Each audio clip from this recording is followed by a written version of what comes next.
Bonjour, chers amis de Aksharam International TV. Nous sommes heureux de vous retrouver sur ce plateau, sur cette chaîne, toujours pour partager spiritualité, pour partager bien-être, pour partager équilibre et paix intérieure. Et le thème qui sera suivi de pratique, c'est la méditation. La méditation. Pourquoi la méditation et comment faire une méditation ou comment réussir une méditation. Nous avons décidé de faire, disons, cette capsule parce que nous avons assez de retours, aussi bien pour beaucoup de personnes qui sont dans les différentes formations mises en ligne par le maître Gosson et également lorsque les gens viennent vers nous pour la prise en charge au niveau de la thérapie et qu'on leur donne du travail à faire, il est souvent difficile pour les gens de méditer. Il est difficile pour les gens de méditer et on se demande pourquoi il devrait être si difficile que ça. Mais lorsque nous-mêmes, on se rappelle de comment on a commencé, on se dit, bon, les gens ont raison. Ça fait une vingtaine d'années que nous, on est dans les pratiques de la méditation. Donc aujourd'hui, c'est aisé pour nous de méditer, de s'asseoir pendant 1 heure, pendant 2 heures, sans toutefois sentir véritablement le poids du corps, sans sentir notre fesse, disons, nous faire du mal. Non pas parce que nous n'avons pas de la chair et de l'os, mais tout simplement parce que l'état d'être intérieur supplante les soi-disant douleurs qu'on pourrait observer lorsque on se met à rester seul. Et lorsque vous n'avez pas l'habitude de rester seul, les maîtres parlent de la solitude, il vous serait difficile d'avoir la maîtrise de votre vie.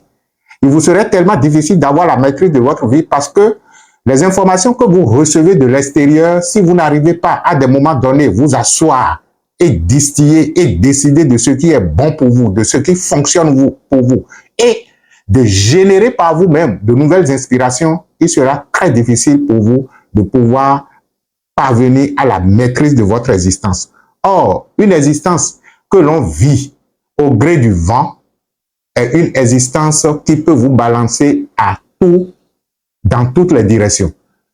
Je reviens alors pour dire que cette capsule est essentiellement réservée pour la méditation. Nous allons faire une pratique pour vous permettre de bénéficier disons, d'une méditation guidée. Et à la suite de cette capsule, nous sommes en train déjà de vous dire si vous avez des besoins en termes spécifiques de méditation, vous pouvez vous rapprocher de nous, vous pouvez nous contacter et nous allons vous aider à faire des méditations en ligne, c'est-à-dire qu'on vous guide. C'est comme si vous êtes devant moi parce qu'aujourd'hui, la technologie nous a déjà rapprochés. La technologie nous a tellement rapprochés qu'on n'a plus d'excuses à dire, bon, on n'est pas au même endroit, on n'a pas le temps dans la journée, on n'a pas ci ou on n'a pas ça. Et si vous voulez, peut-être qu'on n'arrive peut-être pas à concorder nos temps. L'une des pratiques serait peut-être qu'on s'entende, moi, je fais la méditation, je dépose ça sur votre, disons, votre page et après, quand vous aurez le temps, il suffit tout simplement de l'allumer et de suivre comme si j'étais à côté de vous, en train donc de vous conduire dans la pratique de la méditation. Pourquoi alors méditer? C'est vrai que nous, on a appris par expérience, c'est-à-dire qu'on s'est jeté là-dedans et c'est quand on a commencé par le faire que nous avons commencé donc par ressentir les bienfaits. Lorsque nous parlons de la méditation d'abord, parce que avant d'aller à pourquoi, il faut qu'on s'entende sur ce que c'est que la méditation. Ce ne sera pas la seule capsule naturellement, hein, parce que dans cette capsule, ce n'est pas évident que nous puissions véritablement développer le thème et également donc vous faire, disons, la guidance en matière de méditation. Qu'est-ce que la méditation?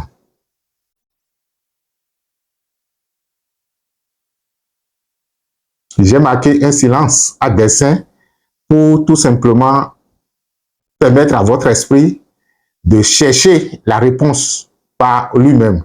Lorsque nous parlons donc de la méditation, il s'agit de l'art de pouvoir rester tranquille et de pouvoir observer. Je ne sais pas si cette définition se trouve quelque part. Hein. Bon, mais retenez tout simplement que de façon expérientielle, c'est ce que je pourrais vous dire. La méditation c'est l'art de pouvoir rester tranquille et de pouvoir observer. De pouvoir observer quoi? C'est vrai que dans les pratiques de la méditation, on est souvent amené à fermer les yeux. Et là, on va se dire, voilà que nous fermons les yeux et vous dites que la méditation consiste à observer. Vous pouvez bel et bien méditer sans fermer les yeux. Donc, lorsque nous parlons de l'art de pouvoir rester tranquille et d'observer, je suppose que j'ai les yeux ouverts et que je suis en pleine méditation.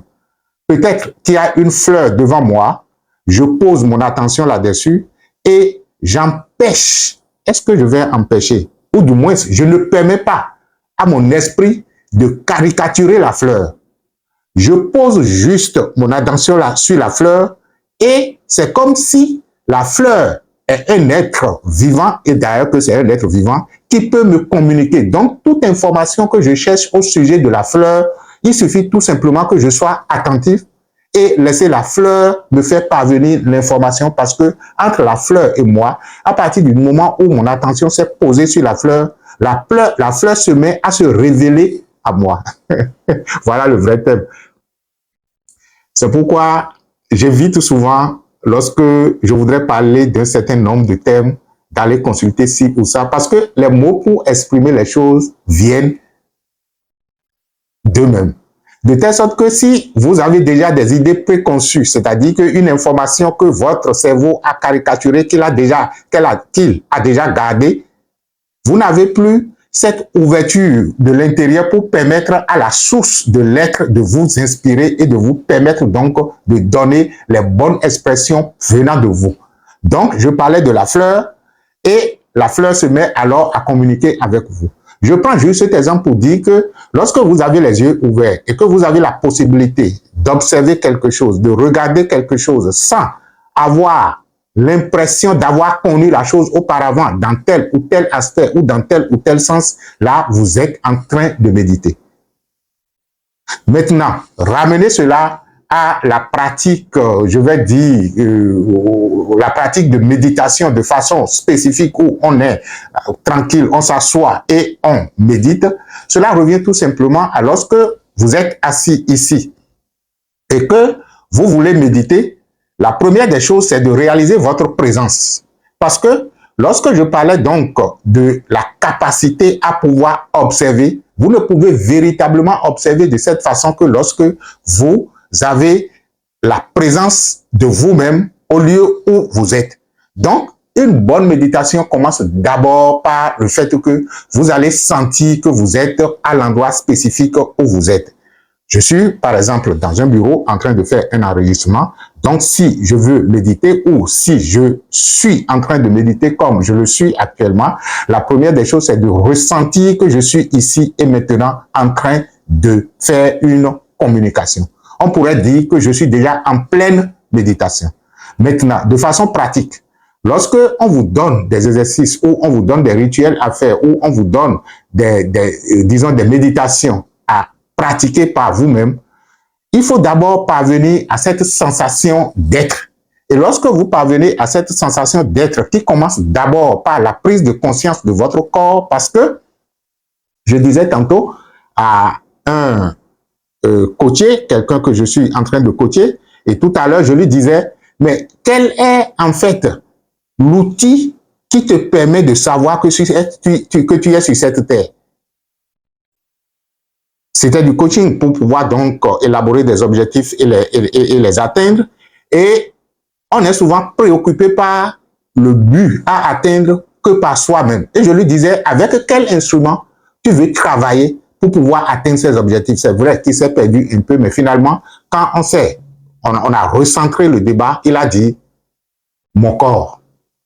Donc, l'outil de prédilection pour pouvoir faire quoi que ce soit dans ce monde, sur cette planète Terre, c'est votre corps. C'est vrai que ceux qui ne sont pas habitués à la terminologie spirituelle sont choqués lorsque on leur demande quel est votre outil de prédilection à partir duquel vous pouvez donc accomplir ci ou accomplir ça. On se met donc à citer peut-être l'ordinateur, la machine, ainsi de suite, mais c'est vous qui utilisez la machine. Même si c'est un robot que vous voulez mettre en œuvre, c'est vous qui allez d'abord appuyer. Quand je dis vous, c'est votre corps qui vous permet d'aller appuyer sur le bouton pour démarrer l'activité du robot. Donc, lorsque nous voulons accomplir des objectifs dans ce monde, l'outil de prédilection, c'est d'abord notre corps. Mais voilà que nous vivons dans l'absence totale du corps. Et dans le même temps, nous voulons un bien-être. Ce n'est pas possible. La méditation qui conduit naturellement à l'éveil et au bien-être utilise comme outil de prédilection le corps. Donc, dans un premier temps, il s'agira tout simplement de prendre conscience du corps. Lorsque vous commencez par prendre conscience du corps, la présence de votre corps, tout à l'heure, nous allons faire la démonstration à partir de la pratique, à partir d'une séquence de pratiques que nous allons vous offrir. Donc, lorsque vous commencez par avoir la conscience de votre corps, par prendre conscience de la présence du corps, si vous êtes honnête avec vous-même, vous allez constater qu'en fait, que vous commencez tout de suite par être double. C'est-à-dire qu'entre-temps, vous pensiez, ou bien, je vais même dire, est-ce qu'on pensait même, vous viviez dans l'inconscience même que vous étiez le corps. C'est-à-dire qu'une inconscience collective qui vous fait être le corps. Voilà que j'en suis conscient maintenant. Lorsque ma conscience est consciente du corps, cela veut dire que ma conscience commence par être consciente de ne pas être le corps. J'ai un bic devant moi. Dès lors que je commence par avoir la conscience que le bic est devant moi, cela veut dire que je ne suis pas le bic. Et c'est ce qui vous permet justement de réussir la méditation. Parce que dès lors que vous commencez par avoir la conscience du corps et qui intuitivement vous fait comprendre que vous n'êtes pas le corps, alors vous êtes quoi? Vous êtes qui? Vous êtes alors la conscience qui peut commencer par observer les activités du corps. Et l'une des activités du corps que vous allez observer, c'est justement la respiration. Vous voyez, ça commence par... C'est intéressant d'avoir, disons, les notions théoriques pour mieux réussir. Et si vous avez, disons, envie de vous instruire, l'un des cours dans lesquels nous parlons donc de la méditation et on dépouille de long en large ce que c'est que la méditation avec des pratiques, c'est le cours sur les exercices spirituels. Cela se fait aussi bien en présentiel que en ligne. En présentiel à Lomé, à Cotonou et à Porto-Novo, ce sont les trois centres qui, pour le moment, disons, font les cours en présentiel. Mais en ligne, le cours est également disponible sur Telegram. Il suffit seulement de contacter les différents secrétariats pour savoir, pour avoir donc les renseignements y afférents. Donc, avoir la conscience du corps nous fait comprendre intuitivement que nous ne sommes pas le corps. Nous commençons alors par observer l'une des activités du corps qui est la respiration. Un autre niveau, c'est de pouvoir commencer par observer un autre aspect, ou du moins une autre catégorie d'activités du corps qui, en fait, représente les pensées et les idées. Donc, lorsque vous avez la possibilité d'observer vos pensées, vous commencez alors par vous dissocier également donc de ces pensées.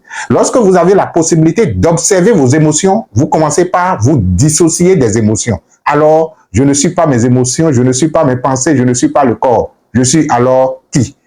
C'est pourquoi l'une des méditations qui permet donc l'éveil et l'illumination ou l'autoréalisation s'appelle la méditation qui suis-je.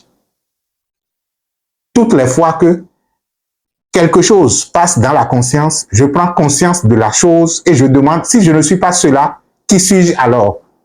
Donc, à partir du moment où j'ai la conscience de quelque chose qui flotte dans mon espace intérieur, je réalise alors que je ne suis pas ce qui flotte. Et si je ne suis pas ce qui flotte, qui suis-je? On parle donc de la méditation qui suis-je. C'est une méditation qui est très efficace pour ceux qui sont intellectuels. Ceux qui sont intellectuels parce que beaucoup de personnes ne réussissent pas la méditation parce qu'ils font de l'activité cérébrale leur prédilection.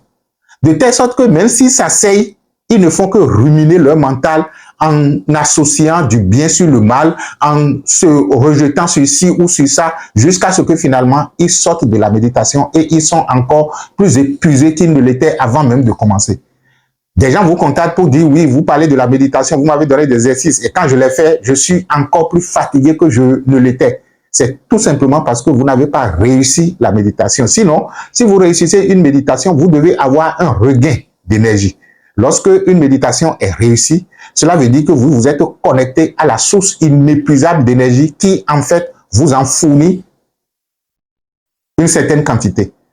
Alors, la méditation consiste donc, comme je le dis, à l'art de pouvoir rester tranquille et de pouvoir observer. Observez aussi bien dans le monde extérieur, si c'est possible pour vous de le faire en ayant les yeux ouverts, posés sur quelque chose, sans y ajouter vos pensées.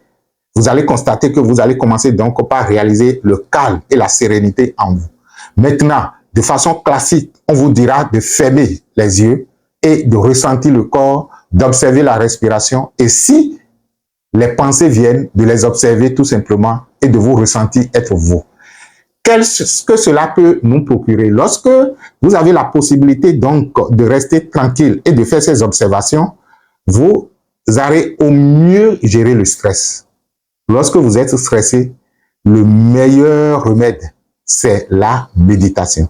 C'est vrai que dans nos, disons, dans nos pratiques en entreprise, beaucoup de personnes n'ont pas encore compris. Mais les Européens ou les Occidentaux qui sont déjà à un niveau assez élevé de stress, dans beaucoup d'entreprises aujourd'hui, on instaure des pratiques de relaxation et de méditation obligatoires. C'est-à-dire que des gens ont des temps de pause où il est prescrit au sein de l'entreprise que à cette heure-là, je suppose que après 2 heures de temps, pourquoi pas? Et si j'étais un chef d'entreprise, voilà un truc que je pourrais instaurer pour permettre aux gens donc d'avoir du bien-être. C'est-à-dire que vous travaillez pendant 2 heures, 2h30 ou 3 heures, au lieu de parler du pause café, qui, bon, à son importance, je suis parfaitement d'accord. Pourquoi ne pas, disons, mettre une clochette que l'on sonne après avoir fait 2 heures ou 3 heures de temps, et tout le monde sait que quand cette clochette sonne là, nous avons 5, 10 ou 15 minutes de pause méditative, où chacun dans son bureau se plonge dans une méditation, ou peut-être c'est une méditation d'idées qu'on balance dans c'est une façon de parler. Je suis en train de vous suggérer des pratiques pour pouvoir donc retrouver votre bien-être au travail. De toutes les façons, comme je vous le dis, ça fait, disons, des dizaines d'années que nous, on est en train, dans ces accompagnements, accompagner aussi bien des gens en personnalisé qu'en groupe, en entreprise, le bien-être au travail. Nous facilitons également donc des ateliers de team building pour permettre aux gens donc de retrouver la cohésion de leur équipe de travail. Tout ça, ça participe au bien-être et à la performance. Alors, nous revenons donc sur les bienfaits de la méditation. Donc, je disais que cela permet de mieux gérer le stress. Cela vous permet donc d'avoir de l'inspiration parce qu'une fois que vous faites la méditation, vous êtes déconnecté de l'ancienne formule et vous cherchez donc une nouvelle source d'inspiration. Donc, lorsque vous avez un problème, une situation que vous n'arrivez donc pas à régler, la meilleure des voies, c'est justement la méditation. Mais il faudrait encore en avoir le modus operandi pour ne pas, en restant tranquille, broyer encore le noir, lié donc à l'obscurité du problème que vous voulez régler, parce que un problème dans nos mondes intérieurs se trouve représenté généralement par une obscurité, alors que nous, en tant que conscience, nous sommes la lumière qui est appelée à éclairer l'obscurité. Vous allez constater que la spécificité de la lumière, c'est de faire du lieu où elle est elle-même. De telle sorte que, quelle que soit la lourdeur de l'obscurité que vous avez en vous, si votre conscience qui est la lumière commence donc par se poser là-dessus, c'est-à-dire que l'art de pouvoir observer de façon consciente, vous allez constater que la lumière se projetant dans n'importe quelle zone éclaire la zone et des solutions jaillissent. C'est pour vous dire tout simplement que la méditation vous permet également d'avoir de l'inspiration, d'avoir de nouvelles solutions. La méditation vous permet donc d'innover. La méditation vous permet de vivre la paix intérieure. La méditation vous permet d'être serein. La méditation vous permet donc de retrouver l'équilibre de l'énergie en vous. Même lorsque vous êtes très fatigué, la méditation vous permet d'avoir un regain d'énergie. La méditation vous permet donc de tonifier votre énergie et de pouvoir avoir la force d'avancer. La méditation vous permet de, pourquoi pas, de mieux programmer votre sommeil et de mieux programmer votre journée. Il est totalement con, après une journée bien chargée, d'aller au lit sans pouvoir passer quelques minutes de méditation. Parce que vous risquez d'emporter dans le lit toute la charge énergétique du travail ou des activités que vous avez menées dans la journée. Il faut alors méditer pour pouvoir donc se savoir ne pas être ce que vous avez fait dans la journée et pouvoir donc vivre librement le sommeil qui, dans ce cas, serait beaucoup plus un sommeil réussi, un sommeil tonifiant. Et vous pourriez faire beaucoup plus de rêves d'illumination que de rêves cauchemardesques. La méditation, c'est également l'éveil de votre conscience à sa propre dimension. Le but ultime de la méditation, c'est justement l'illumination. Et qu'est-ce que l'illumination? L'illumination, c'est la sensation d'être ce que la conscience véritablement est, infinie, illimitée, pure et parfaite. Donc, à commencer par le fait que la méditation vous permet d'être véritablement présent. Et aujourd'hui, on ne va plus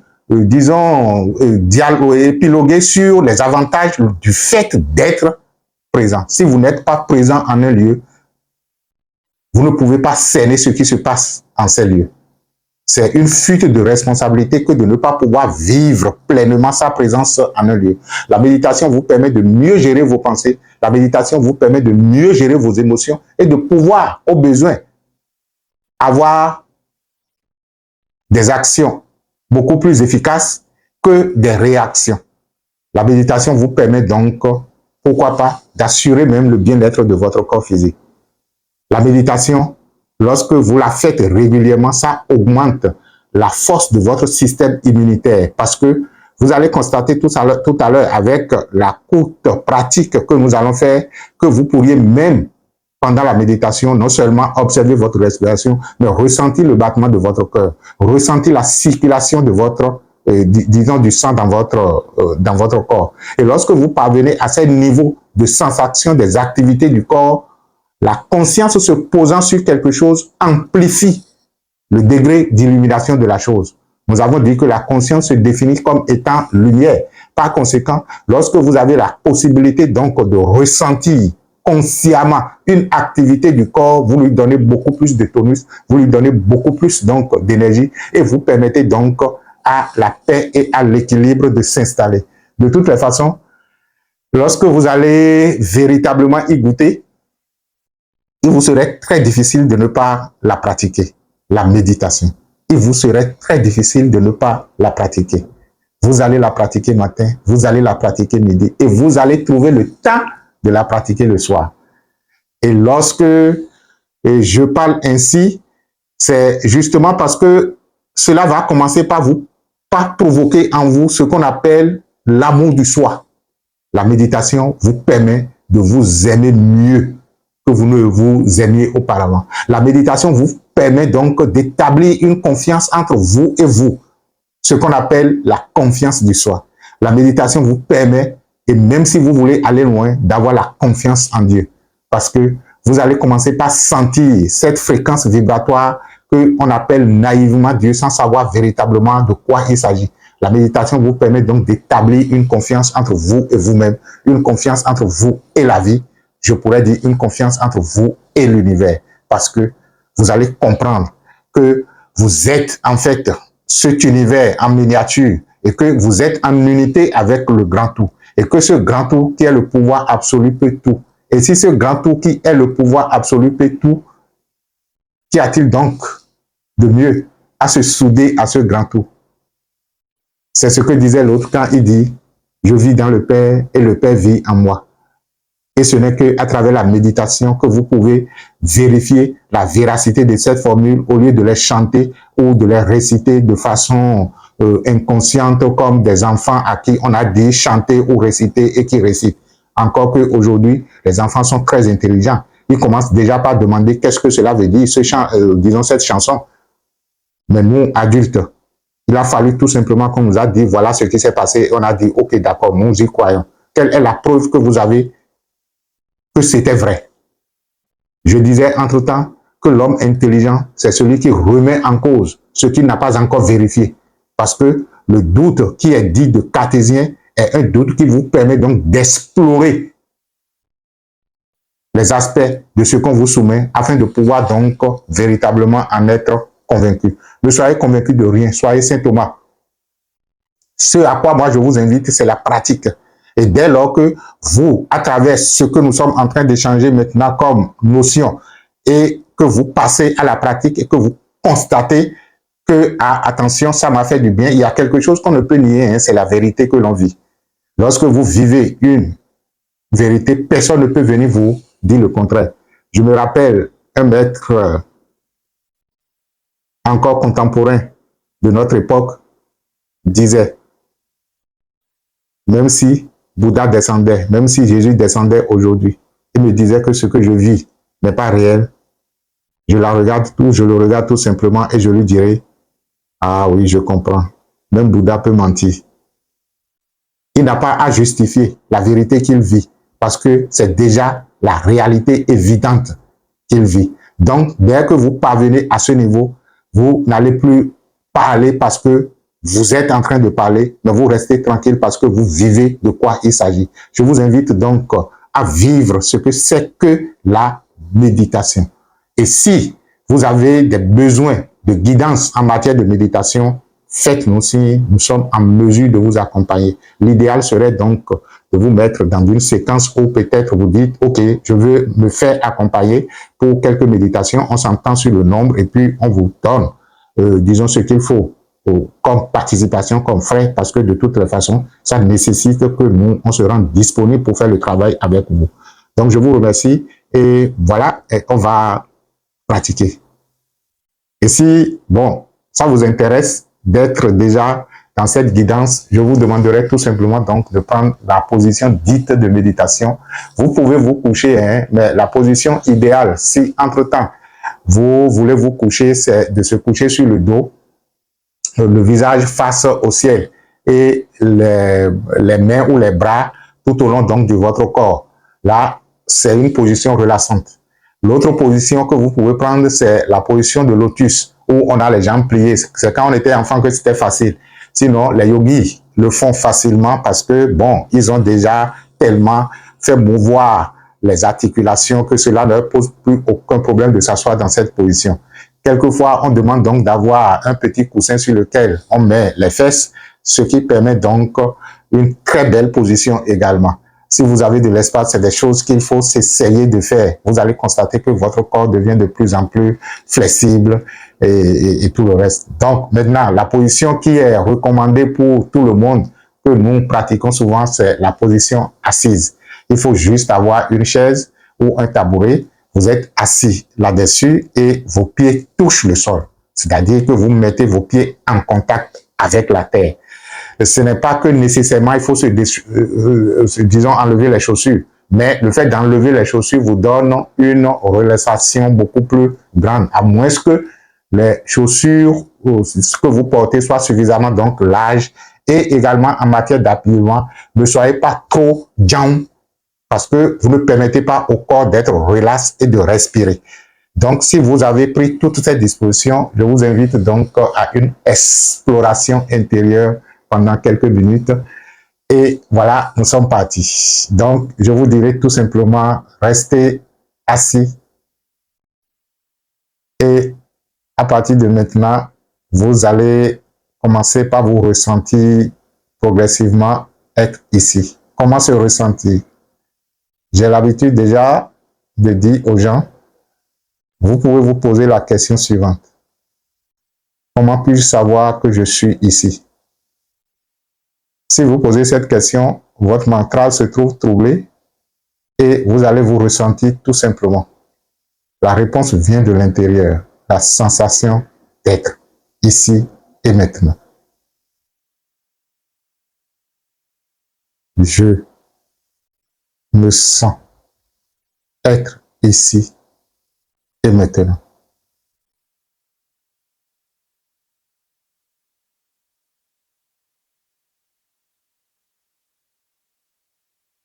Et dès lors que je me sens être ici et maintenant,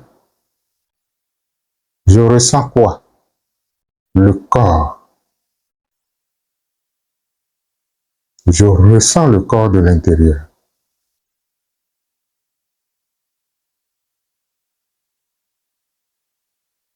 Sans vous efforcer, vous allez commencer légèrement par fermer vos yeux. Les yeux vont se fermer légèrement.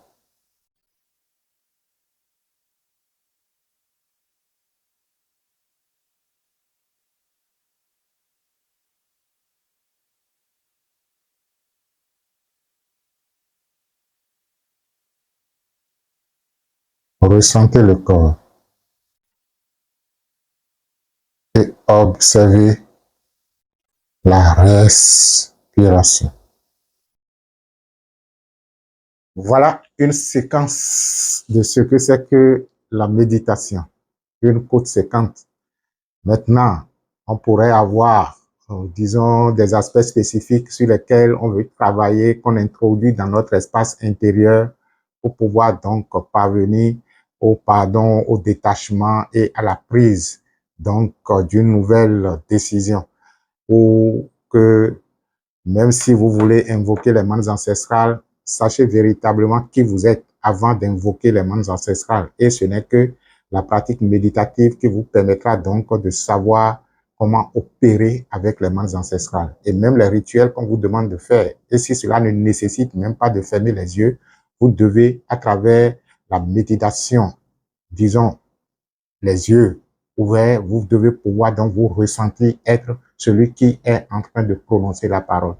Nous allons nous arrêter là pour cette première séquence. Je pense que c'est une série d'émissions que nous allons faire avec de courtes séquences de méditation pour vous aider à commencer par mieux vous approprier ce outil fondamental qu'est la méditation qui permet donc de se veiller en soi à une autre dimension du soi.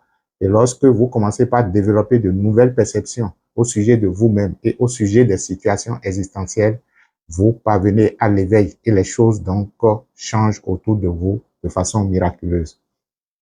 Merci à vous et faites-nous confiance, contactez-nous et on pourra donc vous aider en coaching personnalisé, en méditation guidée, à pouvoir donc atteindre des niveaux encore non explorés en vous. Merci et que la bénédiction soit.